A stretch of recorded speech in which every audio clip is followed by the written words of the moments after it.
Hello guys, so today we are going to discuss another important Google Ask interview question. So the question is number of valid clock times. So let's go back to the question.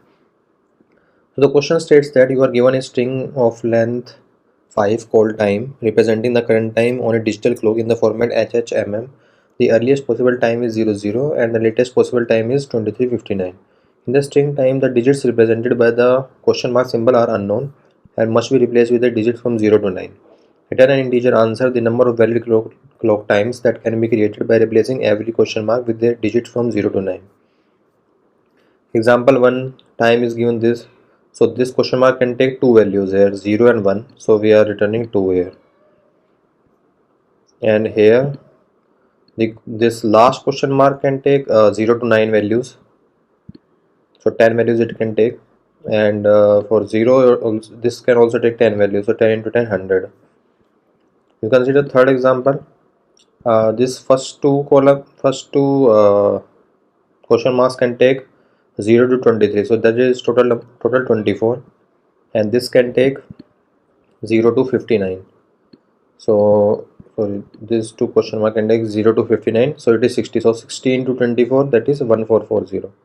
So that is the question. And like it is given that HH varies from 0 to 23 and MM varies from 0 to 59. And time is a valid string of length 5 in the format HH this colon MM. And this is written that some of the digits might be replaced with question mark and need to be replaced with digits from 0 to 9. So yeah, this is the question. So let's understand how we are going to solve it. So these are the four places. This is HH and this is MM. So these are the four places at which question mark can appear at one or more places. So if we consider the minutes part, so minutes part can go from 0 to 59, 00 to 59. So this first digit can go from 0 to 5 and this second digit can go from 0 to 9. So we can say that like if any of the question mark is given, so we can calculate easily for the minutes part. So suppose for both the parts a question mark is there, then 6 values are possible here 0 to 5 and 10 values are possible here 0 to 9. So 10 into 6 60.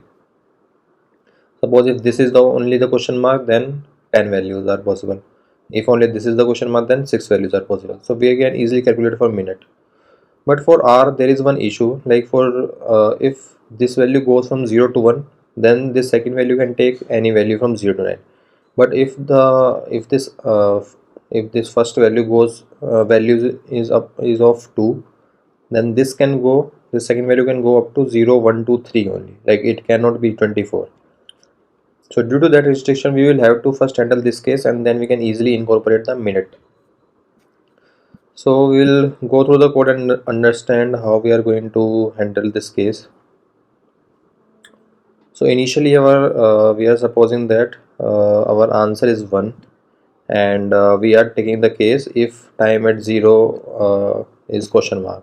So this first thing we are taking, if this is the question mark, then what we'll do, then we'll check if time at the first index is also question mark.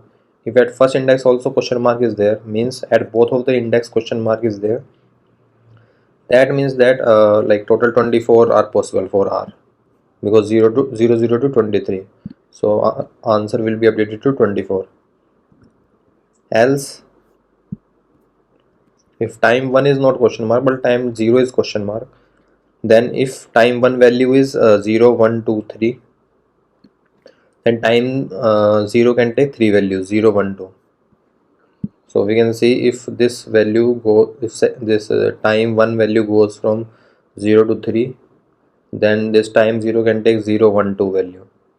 But if time 1 value is greater than 3, then time 0 can take only 2 values, that is 0 and 1. So that is what we have updated here. So if time 1 goes from 0 to 3, then we will update our answer as 3, because here time 0 can take 2 values. I can also comment that time 0 can take 3 values which are 0 1 2, and here If time 1 is not equals to 0 to 3, then time 0 can take two values which are 0 and 1. So that is how we are updating our answer. And then we are also considering one case where time 1 is question mark. So again we will have to check this case, that if time 0 is question mark, so means both time 0 and time 1 are question mark, then answer will be 24 as it was here above. But if time 0 is not question mark but time 1 is question mark, then we will check if time 0 is 2. If time 0 is 2, then time 1 can take only 4 values. Time 1 can take 4 values which are 0, 1, 2, 3. And if time 0 is not equals to 2, means here time 0 is either 0 or 1, then our time 1 can take 10 values.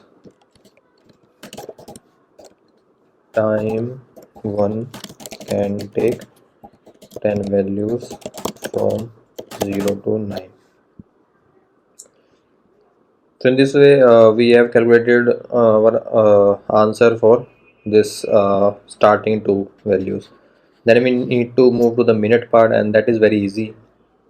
We'll just check at time is equal to 3. If it is a question mark, then it can take then we'll multiply our answer by 6. And if at time 4 also there is a question mark, then we'll multiply our answer by 10, because time 3 can take, time 3 is this, and this can take values from 0 to 5. So there are total 6 values. So we'll write here time 3 can take 6 values which are 0 to 5, and here time 4 can take 10 values which are 0 to 9. So then we will finally return our answer. So yeah, this is the code, and I think this should work. Let me run this code. So yeah, the test cases are getting accepted. Let me submit it as well. So yeah, it has got submitted. So this is the code. I hope you have understood the explanation. I will attach the solution link in the comment section, and I will attach this problem description and problem link in the description of the video. So like this video and comment on this video and subscribe to my channel, and stay updated for more such important data structure and algorithm questions. So yeah, thanks and have a nice day.